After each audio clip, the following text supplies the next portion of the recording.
Today, on the Early Morning Show, do the words of Jesus Christ prove that women are incapable of loving men?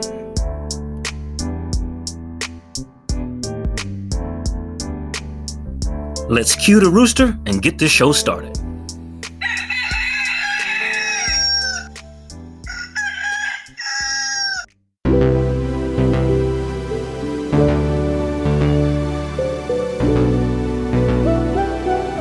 Every time I need that shit, devil make another.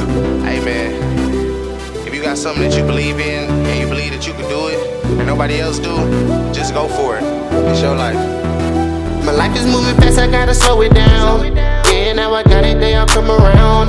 But when I ain't have it, they nowhere to be found. Yeah, I had to stick with the ones who stay down. And now a lot of people say I changed on them, because I'm whipping in the range on them. I don't think I'm acting different, I just found out that these folks ain't in my interest. And you ain't got a lot of kick it.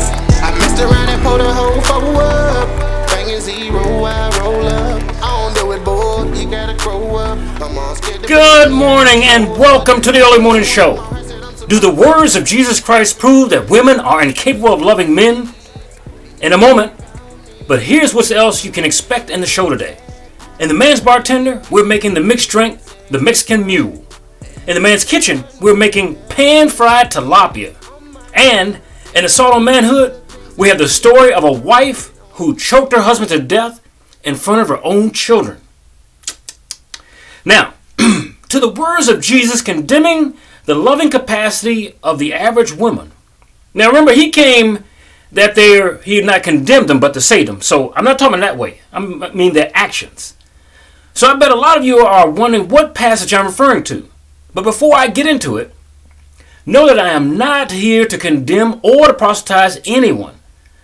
I am a learner in the Christian faith. Otherwise, I will not be able to counsel the couples I had over 3 decades.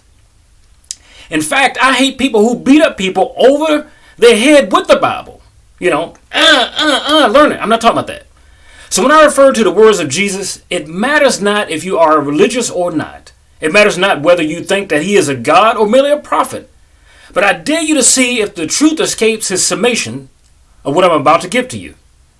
Now, this verse, I believe, will succinctly state what a lot of men have been wondering about for generations, and that is, why do women have no love for men that they choose to date or marry? Why do women not love the men that they choose to date or marry, but they love their money of that guy instead, right? Why do women focus more than men on the money of a relationship than men do? And don't give me that excuse about women needing to concentrate on money to secure their future. She needs to worry about the money in order to secure their future. It's old. It's played. Women make their own money now, right? Because the ones that do get in relationships with money and fleece that wealth with purchases from men until that man is either in debt, until he's penniless or homeless. So I don't want to hear that excuse about she's getting a relationship to secure a future that she's sabotaging. I would have bought that little ruse if at least they joined him and helped him build wealth to death do you part, overtaking wealth to death do you part. Now that would be a woman who would be concerned about choosing the right man for her financial future. But you just can't impart that line on every woman. It just won't work. But here are the words of Jesus Christ on his famous teaching given at the Sermon on the Mount that condemn the behaviors of women as unloving to men based merely on their desire for a man's money more than loving the man himself to which that money came from. And you can apply this to all of life, not just women. Now, the chapter and verse I refer to is Matthew chapter 6, verse 21. And Jesus says to the gathered on that mount, "For where your treasure is, there your heart will be also." Now, I can stop right there, and that would be enough to condemn their behavior. This verse actually examples for you that in a modern day, a man is more decent person than his female counterpart. Ask yourself, when a man is either dating or marries a woman, where does he invest his money into? Like Jesus was talking about. If you said the woman, then you are correct. A man that is smitten with a woman uses his finances in a way that he would not before he showed up to love her. If that man marries that woman, he will compound that spending of that wealth, or, as the passage says, treasures to his dying day. He sees that woman as a treasure. He invests his treasure in her. But his female counterpart, oh boy, watch out. A woman will not build a long-term relationship with a man unless he has money or a future path to money or wealth.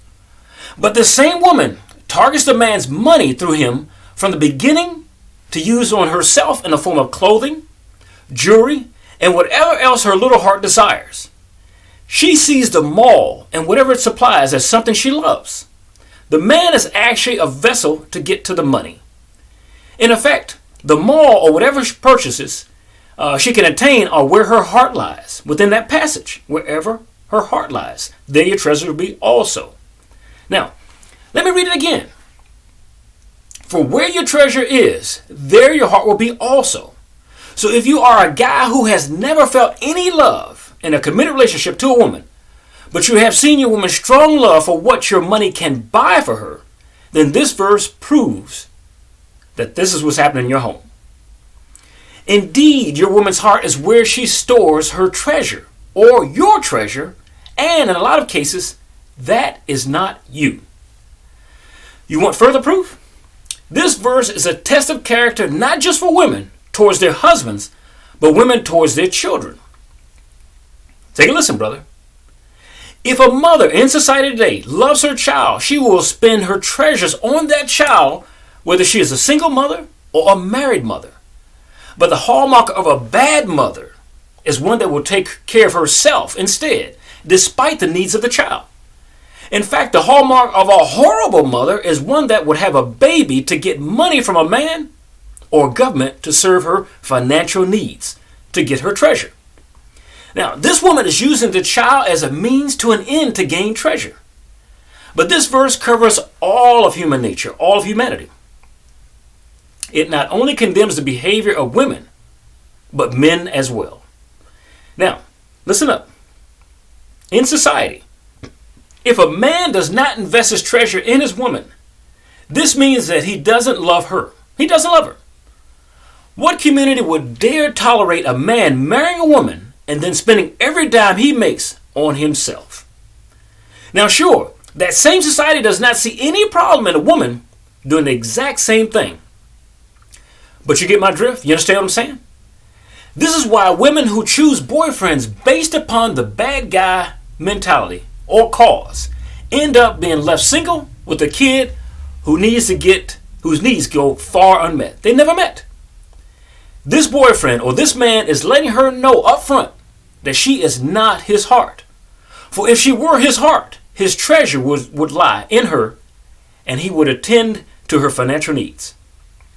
This man inside is waiting for a better woman down a mythical road to take care of, while he has sex only with the woman his heart does not lie with, but only his body lies with. So yes, just as long as a man in a committed relationship claims that his woman is unloving and that she spends all of his money, but not a nickel of that money on him, she proves this verse correct. Wherever her heart is, whether that be in the mall, or with her girlfriend, or with herself, there you will see her spend and invest her money. And where your treasure lies, there your heart will be also. Now that was just an analogy from the Bible. Now I could have used Vishnu, we could have used the Buddha, or we could use any type of religion, okay? We could use Muhammad. But that was the example. So tell me what you think. Are you in a relationship with a woman that you never felt any love from her, no matter how much money you invested in her? And as a male, you're not doing it for the investment. If I give you this, you give me that. See, a lot of women play that. You give me money, I give you sex. You give me money, I give you love. You give me money, I won't be mad at you this week. That, my friend, is not love. That's a prison trade. They do that sort of thing in prison. Okay? So remember, if this hits you where you're at, and you wonder why you never felt love, this is the reason. Okay? So we'll be right back in a minute. Don't go nowhere. We got a great show for you today. Glad to see you here. We'll be right back. It's 5 o'clock on a planet somewhere, and we're about to get our drink on. Welcome to the Man's Bartender. Today on The Man's Bartender, we're doing the Mexican Mule tequila drink. Stick around.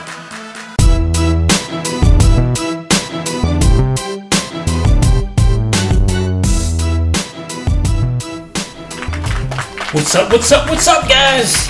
Welcome to The Man's Bartender. And today, we're doing a Mexican Mule. It's a tequila drink. Now, you're gonna need some things for that to start off with. We got a glass of ice, 75% of the ways. And I want to show you, I always make enough for 2 people. You need a barrel shaker. Inside of that barrel shaker, you want that filled up almost the same percentage in ice, so you can mix the drink together. So always mix the drinks in a barrel shaker and then pour them on ice. We're gonna need to that some ginger ale. So I'm using Canada Dry ginger ale and some tequila, Jose Cuervo. Okay? We're gonna top that with a little lime slice. Now, in that mixture, you also would need some simple syrup. Okay? So, let's get going so we can get our drink on. I encourage you to stay around after this episode because we're going to do what up next? The man's kitchen. All right.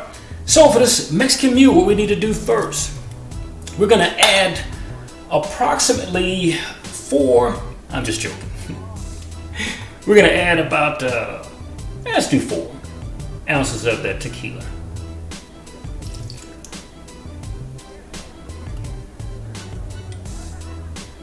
All right, and to that, always get the last drop. Look, we're gonna add about a couple of ounces of that simple syrup. Okay. Now, next thing, you're also gonna need a half of lime. We're gonna squeeze the juice from a half a lime.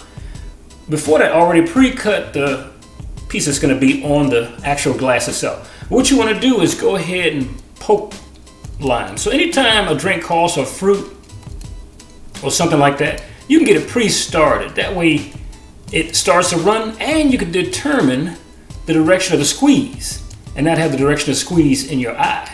Okay? All right, so see, it's run already. So what I'm gonna do is go ahead and give that a squeeze. Oh yeah, that's gonna be real good. Let her breathe a little bit. The more you let her breathe, squeeze again. You see she's still running. See if we got any more left. Let her breathe. Squeeze her again. All right, now I can get any more lime juice out of that if I was $6 million man. So that's done. All righty.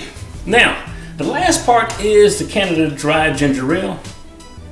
But we don't want to add that to the barrel shaker because if we do, that's carbonated soda and it will squirt out everywhere.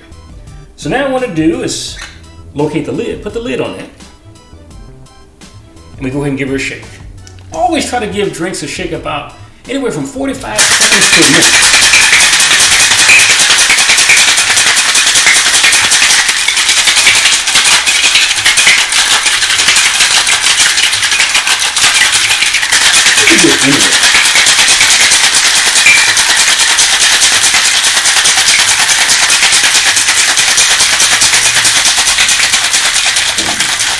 You can do it anyway.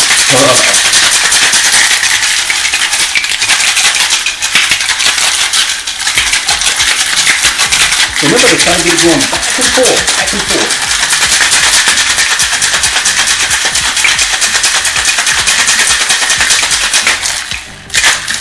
Okay, so we mixed up all of those ingredients. We go ahead and take the cap off.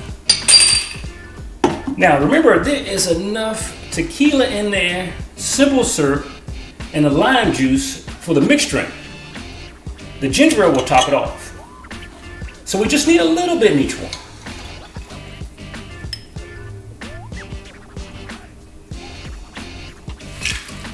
Making sure things are equal.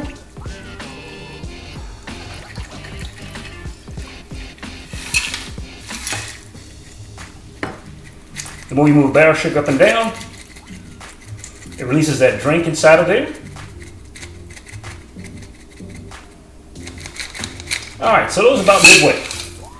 Now to the rest of that, you want to go ahead and add about 3 ounces of that ginger ale.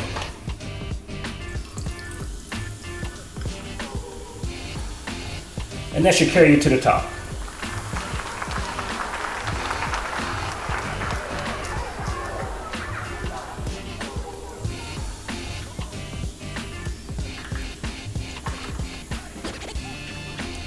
Here we go.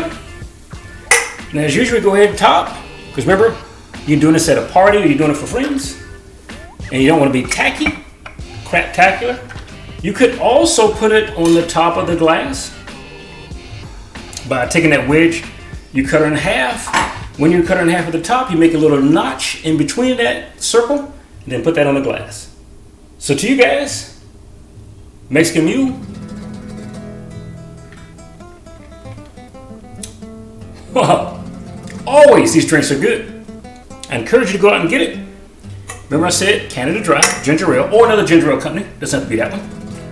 Jose Cuervo, Especial. That's the clear kind. They have also the more tan version. A lime, squeeze the juice of one lime, right? You take about a couple of ounces of that simple syrup, mix it all together in a barrel shaker. If you don't have a barrel shaker yet, get one. The cheapest place I could imagine to tell you to go would be Amazon.com, but you can get it anywhere you want. Play around a little bit. We guys will see you this next segment. I'm gonna go try to see if I can get the alcohol out of here, so there's just no sweet left. Enjoy. I know I will. I hope to see you back next time on The Man's Bartender. Join me each week, and we're gonna be making some great drinks, some crazy drinks, and stuff that you can prepare for your friends at a party where it looks like you've been a bartender for a long time. Thank you for watching A-Minute. Today, on The Man's Kitchen, we're making pan-fried seasoned tilapia. You won't want to miss it. Stick around.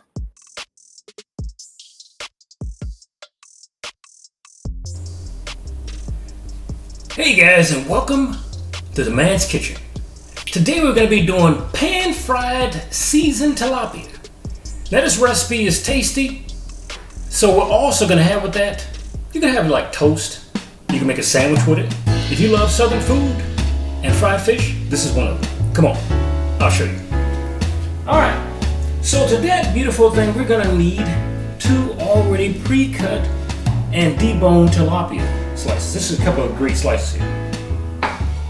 So to that, we're going to make a seasoning mix that's based with the flour to start with. So you need about a half a cup of flour. Okay. To that, we're going to add 2 tablespoons of paprika, 1 tablespoon of onion powder, 1 tablespoon of garlic powder, 1 teaspoon of oregano, 1 teaspoon of thyme, a half teaspoon of salt, and about a half teaspoon of pepper. Now in the pan, I've already got nice and warm some butter going. So that's what we're gonna fry the tilapia in. So the first thing I want to do is go ahead and mix those ingredients together on that plate. You can do it any which way you want to. Mix those together, make sure they blend very well. So we can season this fish, get her in the pan. See that red? That's exactly what you want to see. Okay, so we go ahead and spoodle this into channel in one different direction. Put it down in there.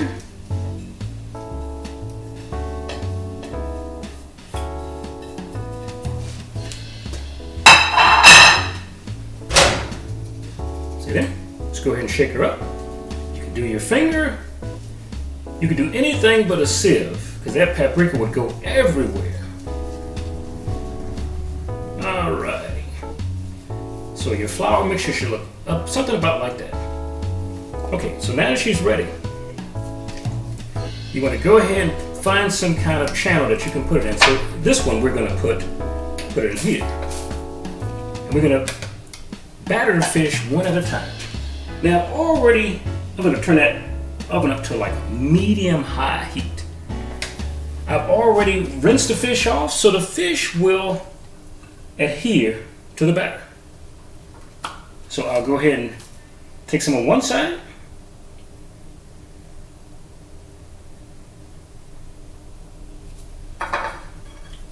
Shake her off. Turn to the other side.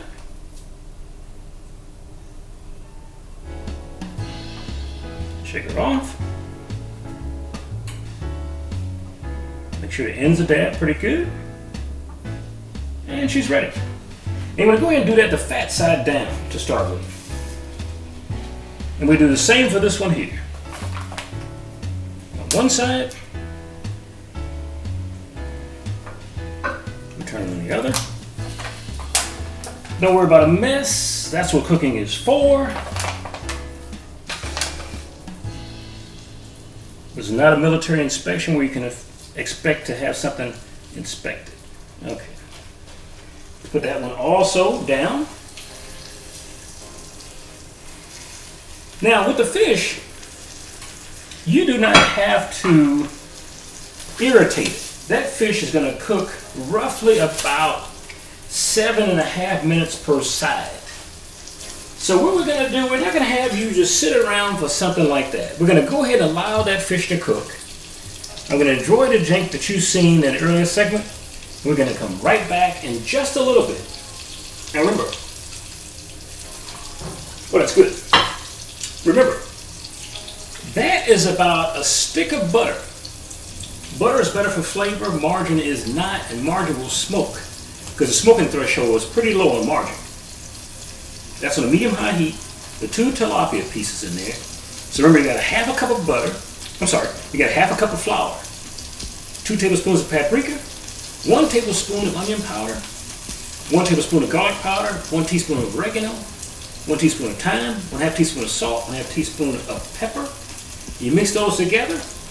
The fish has been pre-washed, and you go ahead and give it a bath in that, and then we're frying it now.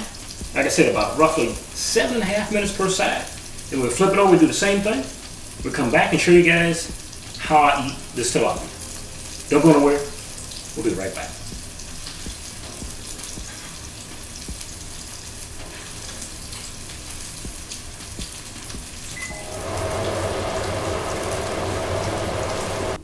Hey guys, we are back, and through the magic of television, tilapia is done. You want to see it? Come on. Okay, so I've already took it out of the pan, and that is one magical piece of fillet. You see that? Look what the season's done. See the brownness of that? The edges are a little bit crispy, which is the way I like it. Oh man, that's good. It's beautiful. So, I'm gonna make sure that your tilapia is fresh. Don't get anything old. That's a thick piece. Remember the pan, we use 1 stick of butter in there. Not margarine, because margarine has a low threshold for smoking. You smoke the whole place. Now the mixture was that 1/2 cup of flour, if you remember. 2 tablespoons of paprika, 1 tablespoon of onion powder, 1 tablespoon of garlic powder, 1 teaspoon of oregano, 1 teaspoon of thyme, 1/2 teaspoon of salt, 1/2 teaspoon of pepper. And you cook that bad boy up. And like you see it here, I have it with toast. You can have it with toast. You can make it 2 pieces of whole bread, put some mayonnaise on there, a little bit of lettuce and tomatoes. You got yourself a ghetto sandwich. Or you can put sauerkraut with that. You can put coleslaw with that. You can do fries with it. Whatever you want. You can do grits if you live in the South. Okay? So, don't go nowhere. We'll be right back. It's been good to have you on the show. We thank you for your thumbs up. We thank you for your support. We'll be right back. So, I'm going to take this tilapia fish and the drink we did at the first segment. And what do? I'm out.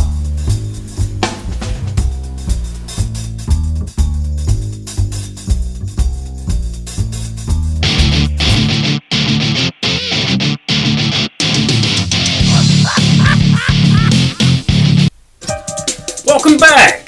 Today on Assault on Manhood, a wife chokes her husband to death while her children watched, and then she had the gall to elope with her lover afterwards.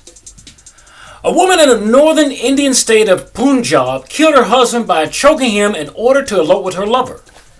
Local media reports said early Tuesday that the woman, this is last Tuesday, that the woman identified as Simran Kaur is a mother of 2 children and is currently on the run. So since last Tuesday, they can't find this woman. Police said Kaur first laced her husband's food with poison on Sunday night.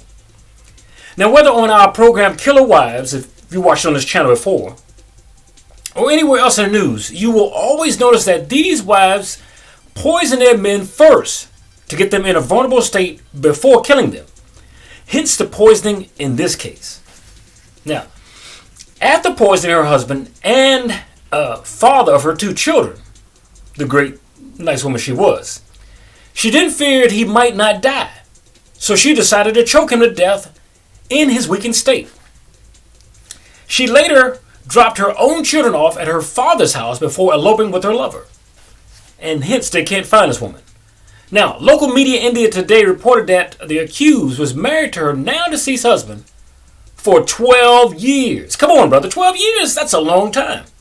Can you imagine that? Married to someone after 12 long years and having 2 children with them, only to turn to murder. I don't understand. Like I said before, if you have watched Killer Wives on this channel, you will note that most wives kill the people closest to them, and this is out throughout history, and that most males kill people in society that they don't even know. So it's 2 different genders respond 2 different ways. And in this case, it was her husband. In another case, it might have very well been her own children. At the time, the wife was in this extramarital relationship with another man, though. The woman's family had learned about the affair and asked her to end the relationship.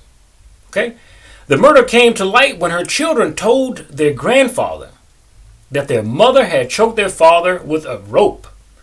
So she dropped them off, and I guess she didn't think that they were going to rat her out because they witnessed it. An investigation was underway into the alleged murder. Carr's children, who were shocked by the incident, also demanded the toughest punishment for their mother, demanding that she be hanged to death, which still exists in that particular country. Now, after learning about what had happened at the home, Carr's father, he went over to his daughter's home and found his son-in-law in critical condition with foaming in his mouth. So, a lot of cases where people are choked to death or choking, you'll see this type foaming situation. Foaming or frothing at the mouth occurs when excess saliva pools in the mouth or in the lungs and is mixed with air, creating foam, which is what happened to him while she was choking him. Similar to the case that we'll be bringing to you guys on another day about the mother that choked her son to death. So I won't get into that story yet, but it just happens. Now, in this case, a rope was also tied around his neck. He was immediately rushed to the hospital where he was declared dead. Police who have filed a case against Carr and her lover have launched a manhunt for the 2. Stick around with us. Before we leave this afternoon, watch a new preview of Killer Wives. And maybe you won't fall into this type of situation where you marry somebody, they kill you, run away with the lover and your money and the insurance policy and your children, God knows what else. Stick around. We'll be right back.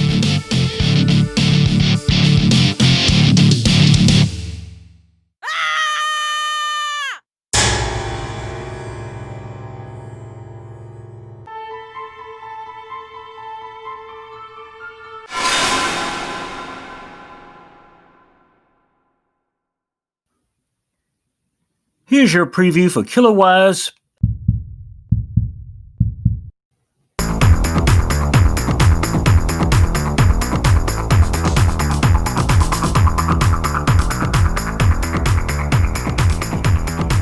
And now we bring you Killer Wives, Episode 11, Jealousy.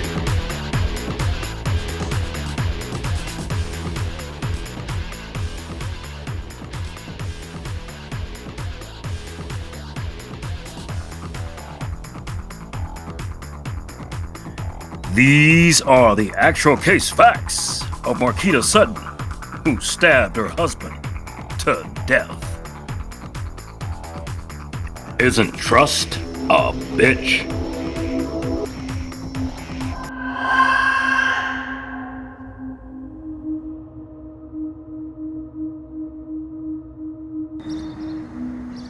Laurel, Maryland, famous for its location between Baltimore and Washington, D.C., the headquarters for the National Security Agency, and the murder of one Mr. Johnny Sutton III.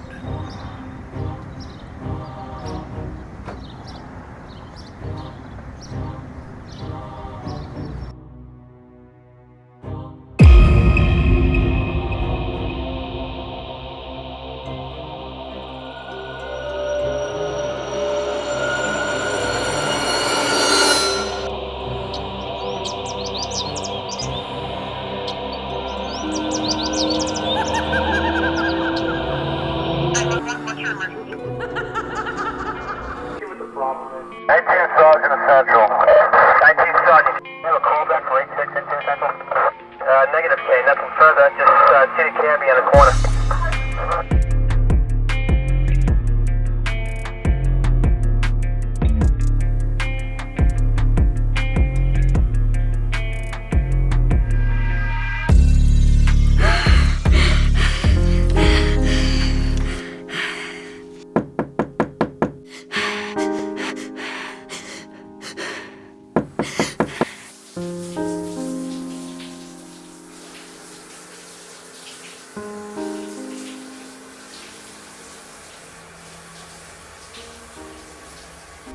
Neighbors in the Frostwood Drive community would tell you that from the outside, Johnny and Marquita Sutton appeared to be that happy family. As in most of these cases, from the outside, they did.